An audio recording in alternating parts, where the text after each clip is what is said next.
नमस्कार, स्वागत है आप सभी का बिहार बुलेटिन में। आपके साथ मैं हूं पल्लवी रविंद्र सिंह। खबरों की शुरुआत करते हैं। आपको बताते चले, बिहार में अब राम और रामायण को लेकर बहस छिड़ चुकी है। मध्य प्रदेश की तर्ज पर बिहार के पाठ्यक्रम में भी रामायण की पढ़ाई कराने की मांग की जाने लगी है और इसी सब के बीच पूर्व मुख्यमंत्री जीतन राम मांझी ने बड़ा बयान दे डाला। उन्होंने कहा है कि श्री राम कोई जीवित और महापुरुष व्यक्ति थे ही नहीं, ऐसा मैं नहीं मानता, लेकिन रामायण कहानी में जो बातें बताई गई हैं उससे सीखने वाली बातें हैं। रामायण कथा में कई श्लोक और संदेश ऐसे हैं जो लोगों के बेहतर व्यक्तित्व के निर्माण में सहायक हो सकते हैं। इसके साथ साथ अपनी बात को आगे बढ़ाते हुए उन्होंने कहा कि महिलाओं के सम्मान की बात हो या फिर बड़ों के आदर की बात, रामायण शिक्षा देती है। रामायण में शामिल बातों को पाठ्यक्रम में शामिल करना चाहिए ताकि लोग इससे शिक्षा लें। एनडीए में शामिल जीतन राम मांझी, आपको बता चले, इस बयान के बाद विवाद उनके शुरू हो चुका है। भाजपा ने बिना नाम लिए मांझी को नासमझ तक कह डाला। भाजपा ने कहा है कि जिनको राम के अस्तित्व पर शक है वो नासमझ है। वहीं जीतन राम मांझी के इस बयान के बाद भाजपा में अब काफी आक्रोश देखने को मिल रहा है। भाजपा के प्रदेश प्रवक्ता प्रेम रंजन पटेल ने कहा है कि राम के अस्तित्व को ना तो नासा तक माना जाता है, जितनी बार पुरातत्व विभाग ने खुदाई की राम के अस्तित्व को स्वीकारा। पुरुषोत्तम राम के व्यक्तित्व से सबको शिक्षा लेनी चाहिए, उसे पाठ्यक्रम में शामिल कराना ही चाहिए। इशारों में जीतन राम मांझी पर हमला करते हुए बिना नाम लिए प्रेम रंजन पटेल ने कहा, जिन्होंने अब तक राम को नहीं पढ़ा वो ना समझें, अभी अपनी समझदारी उनको बढ़ानी चाहिए तो रामायण जाके वो पढ़ लें।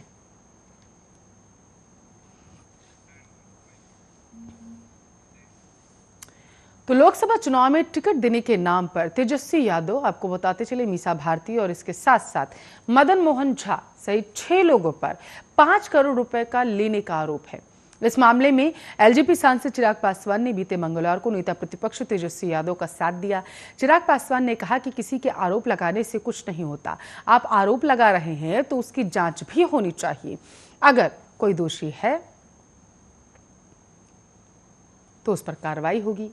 हालांकि इससे पहले इन आरोपों को लेकर खुद तेजस्वी यादव भी जांच की मांग कर चुके हैं। तेजस्वी यादव ने इस मामले में अपना पक्ष रखते हुए कहा था कि इस पूरे मामले की निष्पक्ष और ईमानदारी से जांच होनी चाहिए। इतना ही नहीं बल्कि आरोपों को झूठा साबित करते हुए आरोप लगाने वाले पर भी उन्होंने सख्त कार्रवाई की मांग की। मीडिया के सवालों का जवाब देते हुए तेजस्वी यादव ने कहा था कि कोई ऐरा गैरा शख्स अगर केस करता है तो इस पर मुझे कुछ नहीं कहना, किंतु आपको इतना जरूर जानकारी ले लेनी चाहिए कि उन्होंने इतने पैसे आखिर कहां से लाए। इस सवाल का बस जवाब मिले तो सब पता चल जाएगा। आरजे, आपको पता चले, सुप्रीमो लालू प्रसाद यादव के छोटे बेटे और नेता प्रतिपक्ष तेजस्वी यादव, मीसा भारती सहित 6 लोगों के खिलाफ कोर्ट ने प्राथमिकी दर्ज करने का आदेश दिया। पटना सिविल कोर्ट में दायर परिवाद पत्र में मामले में मुख्य न्यायाधीश दंडकारी ने यह आदेश दिया। इस मामले में एफआईआर दर्ज करने के लिए परिवाद पत्र को कोतवाली थाने भेज दिया गया। मामला लोकसभा चुनाव में टिकट देने के नाम पर लगभग 5 करोड़ रुपए ठगने का है। तेजस्वी यादव पर, आपको बताते चले, जान से मारने की धमकी देने का भी गंभीर आरोप।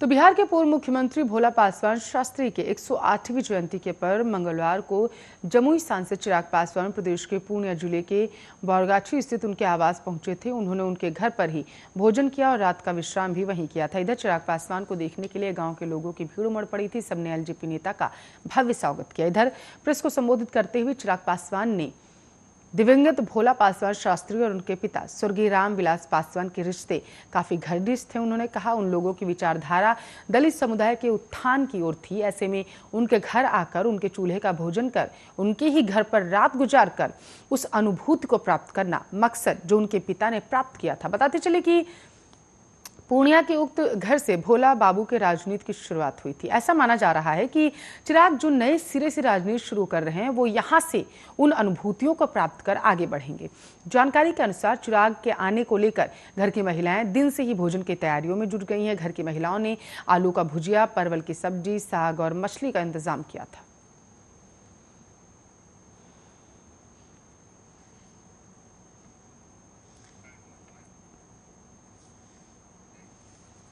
तो बिहार में पंचायत चुनाव की घोषणा के बाद अपराध की घटनाएं भी अब बढ़ चुकी हैं। जानकारी के अनुसार शिवहर के तरियानी थाना क्षेत्र में पंचायत चुनाव में मुखिया पद की प्रत्याशी के बेटे को अपराधियों ने गोली मारकर उसकी जान ले ली। बुधवार की सुबह खेत से युवक का शव बरामद किया गया। शव की पहचान विशंभरपुर पंचायत के मदन प्रसाद के 22 वर्षीय पुत्र विक्की कुमार के रूप में की गई।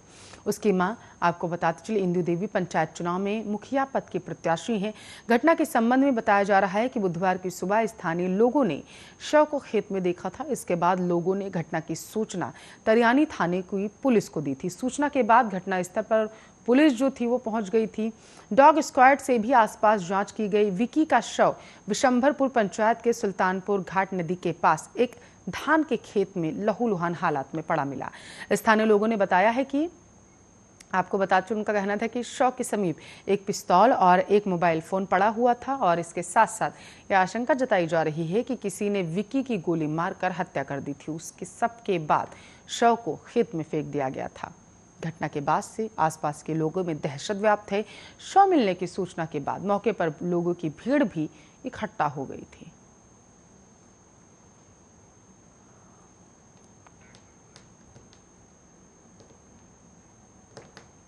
बिहार में पंचायत चुनाव को लेकर गांव में माहौल बनना अब शुरू हो चुका है, क्योंकि चुनाव होने वाले, ऐसे में माहौल बनना भी तय माना जा रहा है। उम्मीद की बात तो छोड़ ही दें, आपको बता चलिए यहाँ जिसने नामांकन तक नहीं कराया है वह भी पहले से ही माहौल बना रहा है। सभी अपने वोटरों को लुभाने में लगे हुए। बक्सर में एक वायरल वीडियो की जाँच के बाद यह पता चला है कि चुनाव में माहौल बनाने के लिए एक भावी प्रत्याशी ने बार बालाओं के डांस का आयोजन करवाया था। वीडियो की पुष्टि होने के बाद इस मामले में बीते सोमवार को नावानगर थाने में FIR दर्ज की गई थी। वायरल वीडियो के संबंध में आपको बताते चले बताया जा रहा है कि नावानगर थाना क्षेत्र के भरौली गांव में प्राथमिक विद्यालय परिसर में विश्वकर्मा पूजा के दिन बार बालाओं का डांस हुआ। कार्यक्रम का वीडियो सोशल मीडिया पर अब वायरल हुआ तो इसकी सत्यता की जांच नावानगर के CEO अजीत कुमार को दी गई। इसके बाद पता चला है कि पंचायत चुनाव में सरपंच पद के भावी प्रत्याशी विनोद यादव उर्फ करिया यादव ने विश्वकर्मा पूजा के दिन बिना अनुमति के बार बालाओं का डांस करवाया था। इसकी पुष्टि होने के बाद नावानगर थाने में ही विनोद यादव उर्फ करिया यादव पर 20 सितंबर को CEO अजीत कुमार ने FIR दर्ज करवाई थी। इस मामले पर फोन पर अंचलाधिकारी अजीत कुमार ने बताया कि आचार संहिता में कोई भी कार्यक्रम बिना अनुमति के नहीं करना है। इसके साथ साथ इस कार्यक्रम में आदर्श आचार संहिता का उल्लंघन किया गया है। कोरोना गाइडलाइन की धज्जियां उड़ाई गई। CEO ने कहा कि इस मामले में अश्लील नृत्य और कई अन्य धाराओं के तहत प्राथमिकी दर्ज कर ली गई है।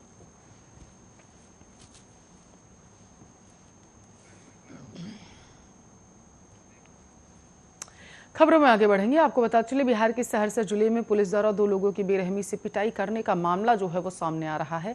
पुलिस की पिटाई से दोनों लोग गंभीर रूप से घायल हो गए हैं। ऐसे में उन्हें इलाज के लिए सदर अस्पताल में भर्ती कराया गया। पूरी घटना 17 सितंबर के देर रात की बताई जा रही है। घायल व्यक्ति का नाम जयप्रकाश भगत और गिरेंद्र भगत है, जो सोनबरसा कचहरी थाना क्षेत्र के अमरपुर गाँव के रहने वाले बताए जा रहे हैं।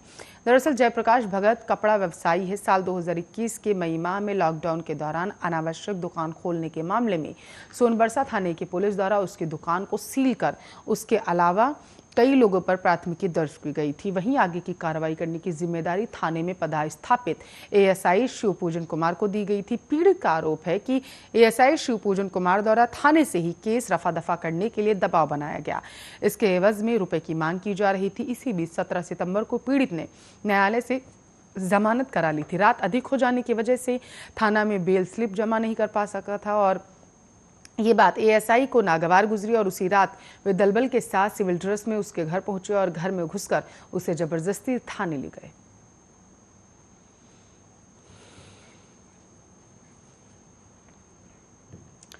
मोतिहारी के घोड़ासन थाना क्षेत्र के एक गांव में मंगलवार की रात अपने पड़ोसी के यहाँ टीवी देखने गई 7 साल की बच्ची के साथ दुष्कर्म किया गया।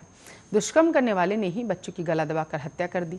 उसके शव को एक पोखर के पास ले जाकर उसे फेंक दिया। पुलिस ने शव को बरामद कर पोस्टमार्टम के लिए भेज दिया है। आपको बताते चले, आरोपी शंकर राय मौके से फरार बताया जा रहा है। उसकी गिरफ्तारी के लिए पुलिस छापेमारी कर रही है। बताया जा रहा है कि मंगलवार की रात जब बच्ची शंकर राय के यहाँ टीवी देखने गई तो वहां बिजली चली गई। अंधेरा देख शंकर बच्ची को वहां से जबरन उठाकर सुनसान जगह पर ले गया और सबके बाद उसके साथ दुष्कर्म किया। बच्ची को लहूलुहान देख उसे बच्ची की गला दबाकर हत्या कर दिया और को बता चले अपने घर के पीछे पोखर के पास शव को फेंक दिया। शंकर राय 4 बच्चों का पिता है। वहीं पूरी रात बच्ची के परिजनों ने उसकी खोजबीन की, लेकिन बच्ची का कहीं पता नहीं चल सका। बुधवार की सुबह ग्रामीणों ने बच्ची के शव को देखा तो स्वजनों और पुलिस को इसकी जानकारी दी। घटना के बाद परिजनों का रो रो कर बुरा हाल। इस मामले में घोड़ासहन थाना अध्यक्ष अखिलेश कुमार मिश्र ने बताया है कि बच्ची की मां के द्वारा आवेदन दिया गया है। आरोपी की गिरफ्तारी के लिए छापेमारी की जा रही है। जल्द शंकर राय को गिरफ्तार किया जाएगा।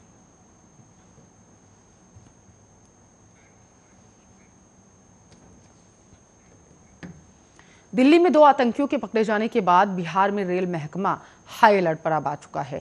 रेल मुख्यालय के निर्देशन के बाद आपको बताते चले प्लेटफॉर्म और रेलवे लाइन पर आरपीएफ की ओर से लगातार सर्च ऑपरेशन चलाया जा रहा है। मंगलवार को सीतामढ़ी और मुजफ्फरपुर रेलवे स्टेशन पर यात्रियों की सुरक्षा को देखते हुए जांच की गई।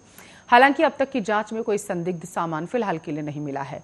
आरपीएफ इंस्पेक्टर अनिता कुमारी ने भी मंगलवार को सीतामढ़ी रेलवे स्टेशन का जायजा लिया था। साथ ही स्टेशन से करीब 1 किलोमीटर दूर तक रेल ट्रैक की भी जांच की गई। अनीता कुमारी ने बताया कि जांच लगातार जारी है। अभी तक कोई वैसा संदिग्ध सामान या व्यक्ति नहीं मिला है। मंगलवार को मुजफ्फरपुर रेलवे स्टेशन पर भी जांच अभियान चलाया गया।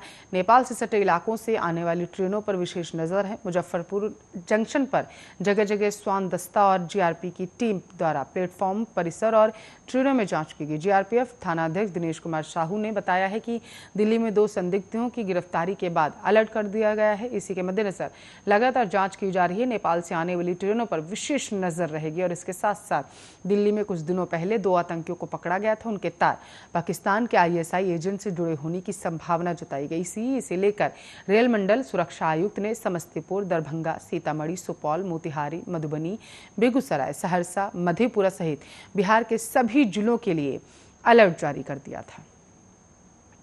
और इसके साथ साथ पत्र जारी किया गया था। पत्र में रेलवे स्टेशन सहित रेल ट्रैक, पुल, पुलिया की विशेष सुरक्षा बढ़ाने का निर्देश दिया गया था।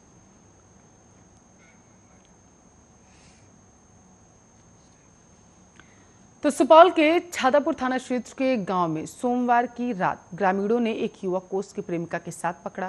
दोनों को पकड़ने के बाद ग्रामीण इतने आक्रोशित हो गए कि न सिर्फ दोनों की पिटाई की बल्कि चेहरे पर कालिख और चूना पोतकर गांव में घुमाया। बुधवार को घटना का वीडियो वायरल होने के बाद यह मामला सामने आया। प्रेमी प्रेमिका पहले से ही शादीशुदा हैं। दोनों के 3-3 बच्चे भी हैं। बताया जा रहा है कि युवक मोहम्मद मुर्शिद सोमवार की देर रात महिला के घर मिलने के लिए गया हुआ था। आसपास के लोगों को इसकी भनक लग गई। लोगों ने दोनों को पकड़ लिया। लोगों का कहना था कि महिला का पति बाहर मजदूरी करता था। ग्रामीणों को अवैध संबंध की जानकारी थी, लेकिन वे लोग जो थे वे रंगे हाथों से पकड़ना चाहते थे। दोनों को पकड़ने के बाद पहले तो पिटाई की, फिर कालिख और चूना लगाकर गांव में घुमाया। दोनों भविष्य में एक दूसरे से इस तरह संपर्क में नहीं आने की कसम खाते रहे, लेकिन लोग उनकी सुनने के लिए तैयार नहीं थे। पुलिस सूचना पाकर पहुंची भी, लेकिन भीड़ के सामने मूक दर्शक बनी रही और वापस लौट गई। थाना अध्यक्ष अभिषेक अंजन ने बताया है कि सूचना मिलते ही पुलिस दल को भेजा गया, लेकिन स्थानीय लोगों ने अपने स्तर से मामले को निपटाने की बात कही। अभी तक आवेदन नहीं मिला है। पीड़ित घर पर नहीं है। जांच कर आवश्यक कार्रवाई की जाएगी। त्रिवेणीगंज एसडीपीओ गणपति ठाकुर ने इस बाबत बताया है कि किसी को कानून हाथ में लेने की इजाजत नहीं। स्थानीय थाने को जांच के आदेश दिए गए।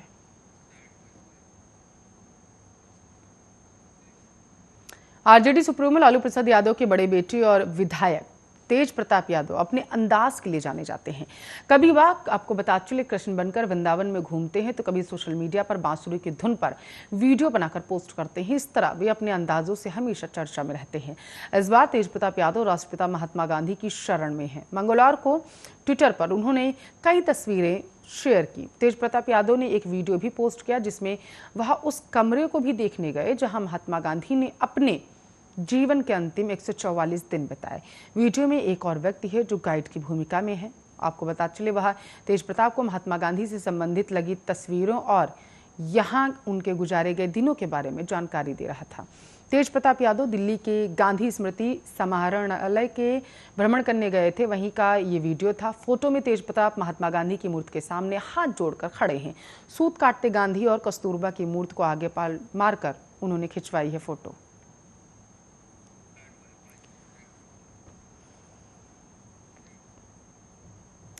तो मुजफ्फरपुर के मोतीझील इलाके में स्थित एक मॉल में आपको बता चलिए यह घटना हुई है।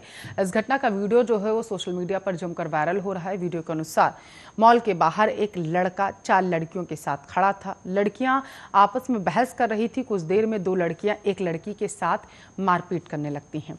लड़का बीच बचाव करने के स्थान पर खड़ा रहता है। आपको बता चले बाद में मॉल का एक कर्मचारी आकर दखल देता है, तब मारपीट बंद होती है। जानकारी के अनुसार यह पूरा विवाद बॉयफ्रेंड को लेकर हुआ।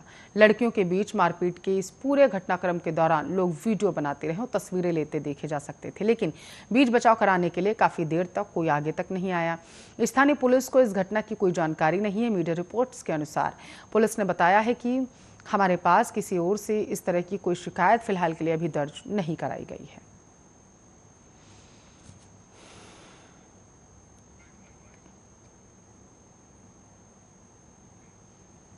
खबरों में आगे बढ़ेंगे। बिहार के मुजफ्फरपुर से एक ऐसी चौंकाने वाली वारदात सामने आ रही है जो पत्नी जैसे पवित्र शब्द को कलंकित करती है। जहां मामला आपको बता चले, पहले तो पति को धोखा दिया गया, फिर उसकी हत्या कर शव के छोटे छोटे टुकड़े कर उन्हें ठिकाने लगाने लगी।